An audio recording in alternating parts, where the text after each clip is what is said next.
Is this thing working? Do I need to get closer? This close? So I might just yell instead. Maybe that's better. My name is Travis. I work at Tripwire right across the river here in Portland. I do a lot of research around the defensive side of security. So today I'm going to talk about how the attack framework can actually be used as a teaching tool to teach younger people. Some of you and gals might recognize me from previous years where I've talked about how we've brought on interns in the past and tried to teach them security. Sometimes it's been successful, sometimes it hasn't. And using the attack framework this year with one of our interns worked out really well. So I'm going to talk about how we use that and how you might be able to use it yourselves. So a couple days ago, Tuesday, I was in DC giving a similar presentation. I had to send my slides ahead of time to MITRE. They said, yeah, everything looks good, but your second slide is terrifying, which is this one here. Everybody agrees I have a really good-looking son, right? So the purpose is really the goal of teaching is to pass on our knowledge to the younger generation, or maybe they're older, who knows, to really make better versions of ourselves, to pass on the best parts of ourselves, the best knowledge, so they can be better in their lives as well. Wrong way. I haven't used this clicker yet. So what we did, starting out in 2015, we brought on some interns, and I said, all right, we're going to turn it up to 11. We're going to load up some Kali Linux. We're going to use the damn vulnerable web app. We're going to do some vuln scanning. We're going to use Nmap. We're going to use Metasploit. And we're going to just post-exploit all summer long. There's going to be a lot of fun. Everybody's going to love it. And they just kind of looked around like this. Didn't really know what was going on. So what we did the next year is we tried to engage them a little bit more, try to pique their interest. So we bought a internet-controlled robot off of Amazon. It's about $80, plus you need the Raspberry Pi and things like that. So for about $100, we were able to get this robot that they were able to build themselves, build the hardware, install the software, see how the software worked. What we did is we taught them how to then attack that and break into that. And they went through and then they fixed the vulnerabilities that they saw, patched it as much as they would, hardened it as much as they could, and then we opened it up to our security team so then they could try to hack it themselves. The first year, really good. They actually were able to protect it. The second year, they were very close. I think we had like a 2-hour time limit, and we were very close to breaking into it. Then the intern walked away and had all the passwords on his desktop, so that's how we were able to break into it. So a really good teaching moment to never leave your passwords on your desktop. He was very sad about that. But it was still not quite as successful as we had wanted it to be. And then I came across the Bloom's taxonomy for learning. And I realized we were really skipping to step 3 in the learning objectives, the application of how you actually apply this knowledge.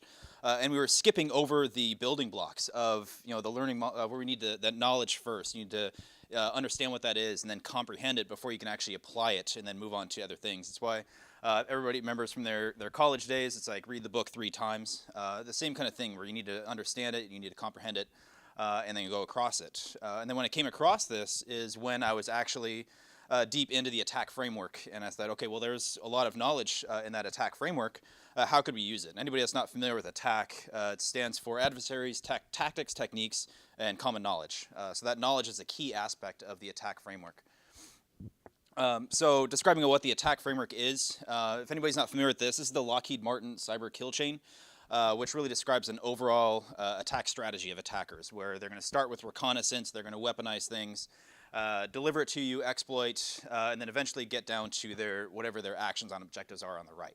And it was a great way to describe the security lifecycle of an attacker.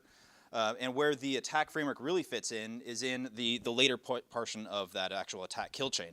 It's one they've already gained a foothold into your environment. So when we talk to organizations and say you need to adopt the attack framework and it's really focused on when they've already gained a foothold, that can be scary, but we know that attackers are going to get in and we need to do something about that. So what it is, it's a collection of 10... That's weird. So it's actually 11 tactics. The header is really cut off here, which is unfortunate. I don't know why that's doing that. It looks really cool. But anyways, what should be at the top up here is just the headers are the different tactics. So these are the things like persistence. These are the objectives that an attacker is going to try to get to. Persistence, defensive evasion. If I go back, it's these ones here. Credential access, discovery, lateral movement, command and control. And they really describe what the attacker is going to try to do. And then the individual cells, which we would see in here, I'm really sad why that's not working great, is the actual, what we call techniques. And that's how they're going to gain that objective. So if they want persistence, they do something like registry run keys. Or if they want command and control, they're going to exfiltrate data over the network, so on and so forth. So what I did is I took that framework and then I start splitting out all those different techniques. And I split them up into 5 different objectives, and I'm a big fan of the ATT&CK acronym, and I tried to make one myself. And then by the time I got down to the bottom, like, this is just way too hard, we're just going to put hard. So what I did, so the blue is really techniques that are going to be leveraged by other techniques. So things like you're going to run an executable, or you're going to query the registry. Those aren't actual exploits themselves that you're going to be able to do, but they're going to be leveraged later, so there's not really something that you can actually dig into on that. Green are like the really easy ones, so easy my grandma could probably do them. So things like replacing a registry key for registry run keys, or the setHC keys. To replace, setHC with CMD, so you can get a command prompt. Really easy things to do.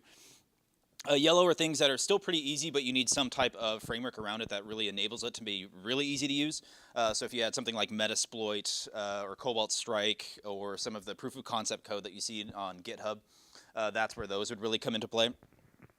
Orange is really split between what's easy and what's kind of not so easy and what's really hard, but requires some level of infrastructure to set up. So you might need a web server that you can pop a web shell onto, or to place shared content onto, or you need a command and control infrastructure setup. Some of these things are pretty easy to do. They're not, actually pretty simple to do, but they actually require some level of investment to get that up and running.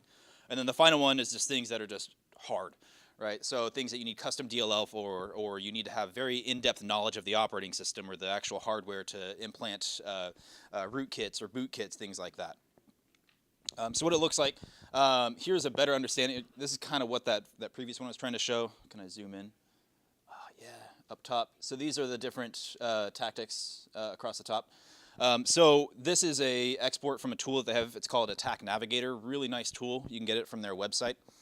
So these are the ones that are the blue ones. So graphical user interface, user execution, query registry that we'd want to go through. The green ones, these are the things that are very simple to do. So if you have a junior level person that's going to want to go through and research ATT&CK, or you want to have somebody to teach somebody ATT&CK, these are the green ones that you'd want to actually go through and do. Yellow, like I said, the harder ones, things that you need some type of level.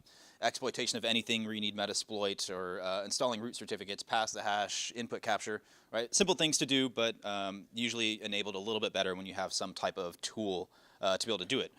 So I like to not do these ones even first, maybe and skip over these ones until second or third that we're going to go to, so they have an understanding of what's going on, so they don't just load up Metasploit and say, I pushed a button, now I have root. That's really cool, right? They want to have that level of understanding. Orange, so again, like I said, the ones that need some level of infrastructure to be able to set up. Red ones, these are the ones that are really, really hard.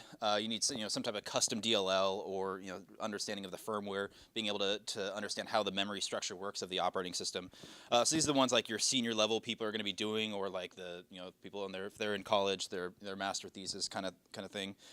These are the ones that they're going to be actually investigating. So we put it all together, we get the ATT&CK rainbow, as I call it. So these are the ones that are put all together on a single pane of glass. So down here, there it is, on my GitHub page, I've actually provided JSON output for the ATT&CK Navigator, where you can actually go through and see them and then start digging around it. And what I like about going through this strategy that I went through is, if you look at something like persistence or defensive evasion, and nearly pretty much every one of these tactics, these columns, minus of course discovery, you have a split between things that are very easy to do, a little bit harder to do, and very hard to do.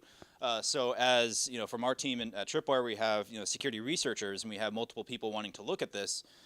We can have our we want to focus on persistence this month, or sprint if you guys are fans of Agile. So let's split these up. The junior level people, we can start looking at these green ones. Senior level people, you work on the red ones, and we can start meeting in the middle somewhere. So something like persistence has red, yellow, green, blue, orange. They have all of them. So you can really start spreading this across your entire team. So the actual ATT&CK Navigator, it's on their website. That's not the link there. They recently put a new feature in where you can load in these JSON formats of these different tabs. directly from a URL. So you can just take the the raw GitHub user content for any one of these ones that we have here and just load it directly into the ATT&CK Navigator, which they host on their website. So you actually don't need to do anything to be able to start digging into these ones. And you can just put it in there and it loads it in. Split up by different tabs for whatever specific color if you want all of them for the full rainbow for full effect. So really neat little feature that you can go check out immediately if you want to have fun this weekend just looking at ATT&CK. So how we actually used it in practice. So here's how we actually went under this workflow with our intern this year. First, we chose a specific tactic. We went with persistence because that one's a little bit easier to use, especially for people that aren't familiar with security. Our intern this year had some level of understanding of computer science in general, but was brand new to security. So we said, okay, while you're here, we're going to start working on persistence. So let's choose one of the individual tactics, or sorry, one of the individual techniques which are inside the persistence column. So we said, let's start with the registry run keys. So once we choose this, there's some things that we want to start looking at. How would you actually exploit this specific technique or test it, depending on if you need to have choose your words wisely. Once you're able to exploit it, there's mitigation steps that are provided by the ATT&CK framework for each one of these individual techniques. So you can still bypass those mitigations because they're not always complete. And if you can, what artifacts are left behind if you've mitigated it, or if you've tried to mitigate it, or tried to exploit it when it's mitigated, or if you're just exploiting it without mitigation. So what artifacts are left behind? So if we don't have a complete coverage of preventative measures in our infrastructure, what can we see that's left behind that we can use that as detection techniques? And then finally, is there anything on that you've found in your research that is not actually in the technique itself? So that way we can then provide that feedback back to the ATT&CK community. Because the ATT&CK framework itself is very community driven. They're relying a lot on researchers to actually give feedback back to the framework itself. So when we start digging into the actual ATT&CK framework, there's a description on the top. This is a screenshot of their older website, where it gives a description of what it is. So like this one, for example, is saying if you want to abuse this specific technique, place registry a key in the registry run key location, but it actually doesn't tell you what those locations are. Sometimes it's just you can do registry run keys or whatever, you could do technique X, and it doesn't really provide that level of information. Which is where you'd actually have to start digging into a little bit more is what's in the ATT&CK framework. Each one of the different techniques that we have on the ATT&CK framework itself provides examples. So these are actual real-world examples of this technique being abused in the wild by different threat actors or pieces of malware, where you can just see, okay, APT29 used registry keys or things like that. And this is a really good way for security organizations to provide justification for investing in ATT&CK, where you can say, we want to invest in this because we've actually seen this in the wild, and this is actually happening to people around the world that we need to look at. So being able to dig into different ones of these, we can see on some of them, if I can, some of them actually have this registry key here and things like that. So we can start taking note of what the artifacts are for the specific technique. And this is very Wikipedia-ish, so you can kind of see on the end of each one, they have links to the actual referenced articles. These are links to, it could be, for this example, links to Microsoft, or it could be links to security vendors doing their, published research. So, Tripwire could be one, could be Symantec or McAfee or Red Canary or whoever it would be, they'd be all out there. And then you can start clicking on them. And the perfect example why I try to start with this one when I'm teaching ATT&CK, is if you go to the first link, you can see I actually clicked on it because it's a different color, is a documentation from Microsoft that says, here's the registry run keys. And there are 4 of them on there. Does anybody know how many registry run keys there are? A lot more than 4. It's not very well documented, and even the ATT&CK framework doesn't document them because there's just so many of them. They just say use the sysinternals, auto runs, use that to be able to detect all of them, and even sysinternals doesn't document what they have, and it's very difficult to find. So being able to click through all of these, you're going to be able to see a lot of different artifacts that are left behind and more information about what this specific technique is, and get a more in-depth level of understanding than you're actually going to get from the ATT&CK framework. The ATT&CK framework is great, but this is just way too much information to put on this individual web page. So it's great references to go look back and go through. And no matter what, you're going to have to probably load up your friend Google and do some original research yourself. There's just a ton of information about security on the web. The great thing about security researchers and the security world itself is we like to talk about what we're doing and show our research. So there's a ton of information out there. So load up the the Google friend and see what you can find there. Every single technique is going to have something out there in the wild. And then finally is actually go through and exploit this technique. And there's a lot of talk about automating workflows and orchestrating things together. This is a exercise that needs to be done very manual. It kind of feels weird to say that, but you need to do this very manual, very step-by-step process. So you're not just loading up something and pushing a button and saying, hey, look, I got results. No, you need to load up the registry. You need to right-click and say, I want to create a new key and type it in. And then actually massage the system and see what it's doing, and you get a much better understanding of what's going on. And then you're going to get something like this when they log in. Or if you're like a security researcher, you're just going to load up calculator. So here's the objectives that I try to get out of the what I'm trying to teach them and say, okay, well, what did you learn? So was it in the actual attack framework that you pulled it out of, or was it from your original research that you clicked on a link and things like that? And for me personally, that's just so I can then provide that feedback back to the attack community. Our intern this year, he'd working on something, and he actually is now listed as a contributor to the attack framework, even though he had no history in the security world, because he went through these steps and he found things that were on the internet and were talked about, tested them himself, went through the manual process, and now he's listed as an attack contributor. And then looking at the mitigations versus the detections, because every technique lists out, here's the mitigation factors, here's the detection factors. Did they work? Did the mitigation factors work? Almost every single one of the Windows techniques says use application whitelisting, such as app blocker, to stop this. And if we go back to this one here, we would have application whitelisting, and our users need to load up Chrome or Internet Explorer, whatever it would be. So application whitelisting isn't going to solve this technique, right? It's not going to stop that. So did it work, and how would you actually go about bypassing it? So you can then feed into then how would you detect it? It's okay, well, we're not going to be able to prevent this specific attack, but we can detect it because now we're monitoring the registry run keys and so on and so forth. And then being able to see, okay, well, what worked, what didn't, what can be added. So then we can then provide that back to the community, because it's a very community-driven project, and that's the very good power about the attack framework. And then once they get into actually how they're getting into how they can exploit it, a lot of times it's very difficult to actually go through and understand what you're doing when you're attacking things. So here's 3 resources which I use heavily when I'm going through and testing the attack framework. First one is the adversary emulation plans from MITRE themselves.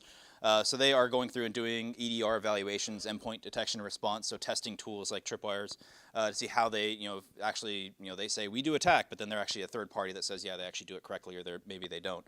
But it goes through and they have emulation plans, for example, like APT3 or Gothic Panda or some fancy, I don't know, one of the bears or pandas. And it says, okay, here are, for this specific APT group, we know that they did these 24 different techniques, and they list them out. And it says, for this specific technique, here's how you would run something like a PowerShell command or a Windows internal command. Or if you have Metasploit, here's the Metasploit module that you would use to load up once you've gained access to that machine. Or if you use Cobalt Strike, here's the Cobalt Strike module you would use. So very broken down, so it makes people that are not very red team familiar or don't know the offensive side of security, makes it very easy to go through and actually understand how they can actually exploit or test individual techniques. The next one is a APT simulator. It's on GitHub. It's really good about just testing the defenses or detection measures overall, not mapped to attack whatsoever. And it does things like change host keys and entries in the host file. So don't run this. Probably don't run any of them on production systems. But really good. It's a really good tool. And then the last one is a really good tool from Red Canary called Atomic Red Team. Wave. Talk to that guy if you want to know more about it. But it's a really good tool. It has all these different measures that are mapped directly into the attack framework and allows you to automate the red team aspects of some of these very easily. So you can say, I want to test the registry run keys. Or you can actually go through and I think they can automate it so it'll just pull a random one at general, right? So very good tool to use. So I'm running low on time, so I'm just going to cut it short there so I can take any questions if you have. But go through and teaching the younger kids about security is critical to our environment and our industry in general. And the attack framework is a really good tool because there's a ton of knowledge in there. I mean, I've been in the security industry for a long time, and when I first started going through it, I've learned so much about it. So everybody, I guarantee everybody in this room is going to learn something from this framework. So for that, I'll open up to questions and go from there. Yes, sir.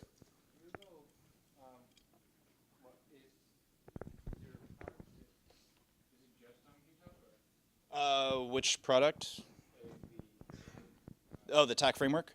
The ATT&CK framework itself, you can go to attack.mitre.org, and it's all listed on there. They do have a GitHub page as well that has a lot of the ATT&CK stuff on there. But if you just go to attack.mitre.org, that's where you're going to find all the information on that. Cool. If there's no questions, then thank you, and I'll be up here if you want to talk in private.